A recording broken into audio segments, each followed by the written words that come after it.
നമസ്കാരം, കൊട്ടാരക്കര മീഡിയയിലേക്ക് സ്വാഗതം. ഓണം അടുത്തെത്തിയപ്പോൾ അടുക്കളയിൽ ആശ്വാസം പകർന്ന പച്ചക്കറി വിലയിൽ ഇടിവ്. പ്രധാനപ്പെട്ട 8ഓളം പച്ചക്കറി ഇനങ്ങൾക്ക് രണ്ടാഴ്ച മുൻപുള്ളതിനെ അപേക്ഷിച്ച് കിലോയ്ക്ക് 10ഉം 20ഉം രൂപയുടെ കുറവാണ്.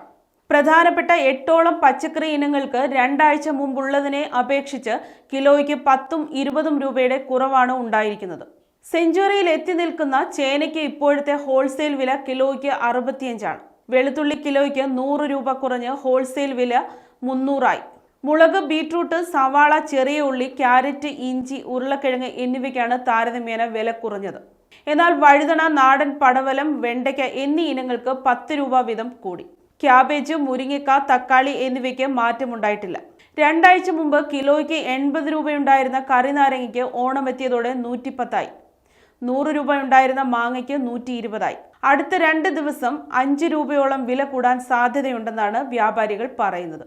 കോയമ്പത്തൂർ, പാവൂർ, സത്രം, തിരുനെൽവേലി, മൈസൂർ, മേട്ടുപ്പാളയം, അലൻകുളം, കമ്പം, തേനി എന്നിവിടങ്ങളിൽ നിന്നാണ് പ്രധാനമായും കേരളത്തിലേക്ക് പച്ചക്കറി എത്തുന്നത്.